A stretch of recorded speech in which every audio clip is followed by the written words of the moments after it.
अफगानिस्तान में रविवार देर रात आए भूकंप की वजह से कम 600 लोगों की मौत हुई है और 1000 से ज्यादा लोगों के घायल होने की खबर है। रविवार देर रात आए भूकंप की वजह से अफगानिस्तान के कुनर प्रांत में सबसे ज्यादा नुकसान बताया जा रहा।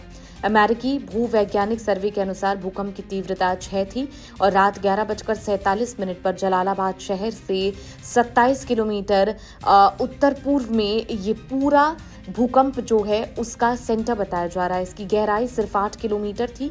गहराई कम होने पर नुकसान ज्यादा हुआ है। कुन्नर आपदा प्रबंधन प्राधिकरण द्वारा दी गई जानकारी के अनुसार नूरगुल, सोकी, वाटपुर, इसके अलावा मानोगी और चबदारा जिलों में 250 लोगों की मौत और 500 से ज्यादा लोगों के घायल होने की पुष्टि की जा रही है। अफगानिस्तान का जलालाबाद शहर पाकिस्तान के पास होने और सीमा पर व्यापार के लिए एक अहम शहर। यहाँ लगभग 3 लाख लोग रहते हैं, लेकिन इसके आसपास का इलाका इससे भी बड़ा है। शहर की ज्यादातर इमारतें सीमेंट और ईंट से बनी छोटी इमारतें हैं। बाहर के इलाकों में मिट्टी की ईंटों और लकड़ी के बने घर हैं जिनकी हालात काफी खराब हैं।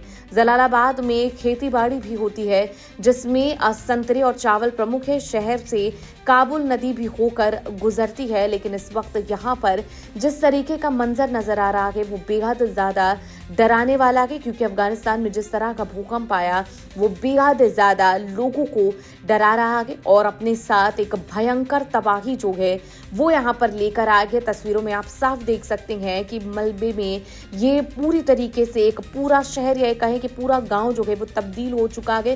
पूरा शहर यहाँ पर जो है तबाह होता हुआ नजर आया। भूकंप के तेज झटके से भारत के उत्तर भारत में विशेष रूप से दिल्ली एनसीआर और आसपास के क्षेत्रों में लोगों ने थोड़ी बहुत कंपन जो है वो महसूस की। झटके पाकिस्तान के हिस्सों में भी दर्ज हुए हैं, जिससे घबराए लोग घरों से बाहर निकल आए। इसी क्षेत्र में करीब 20 मिनट बाद एक और 4.5 का तीव्रता का भूकंप यहां पर आया, जिसकी गहराई 10 किलोमीटर थी। ये झटका रविवार रात 11:47 पर आया और इसके थोड़ी देर बाद 5.2 तीव्रता का झटका एक बार दोबारा महसूस। लगभग यहाँ पर 3 झटके जो है वो महसूस किए गए, ये बताया जा रहा है।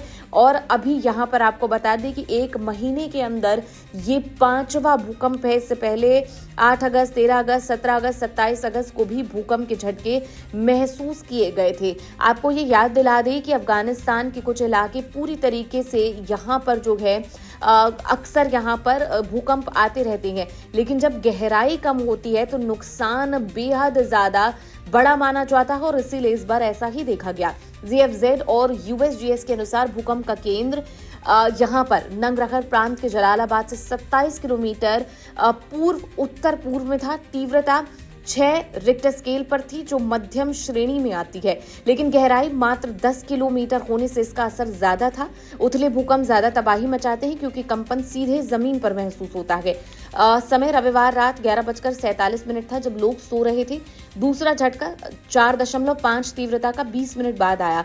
तीसरा 5.2 तीव्रता का था। अफगानिस्तान हिंदू कुश पर्वत श्रृंखला में है। यहाँ यूरेशियन प्लेट, अरबियन प्लेट और इंडियन प्लेट के टकराव से भूकंप आते रहते हैं। यहाँ सालाना 100 से ज्यादा भूकंप होते हैं, लेकिन 6.0 से ऊपर के दुर्लभ ही माने जाते हैं।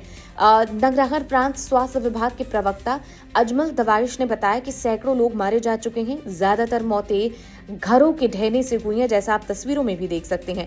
घायलों को स्थानीय अस्पताल में भर्ती किया गया है। कुनार प्रांत में भी हल्का कंपन महसूस हुआ। पाकिस्तान सीमा के पास होने से वहां भी झटके महसूस किए गए हैं, लेकिन नुकसान की खबर नहीं आई। अफगानिस्तान की दुर्गम भौगोलिक स्थिति में बचाव कार्य मुश्किल है। तस्वीरों में आप देख सकते हैं किस तरीके से हेलीकॉप्टर से एयरलिफ्ट किया जा रहा है। तालिबान सरकार ने राहत टीम भेजी है, लेकिन UN और अन्य एजेंसियां भी मदद की पेशकश कर रही हैं। 2023 के भूकंप के झटके में या ये कहें कि तेज भूकंप की वजह से 1500 से 4000 लोगों की मौतें हुई थी, जो इसकी तुलना में कम है, लेकिन उथली गहराई से नुकसान ज्यादा हो सकता है।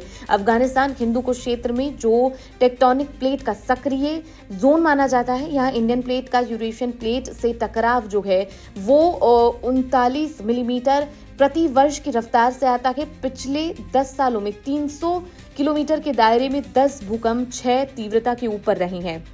2015 का 7.5 तीव्रता वाला भूकंप सबसे घातक था। 2023 का 6.3 तीव्रता में 1500 लोगों की मौत हो गई थी।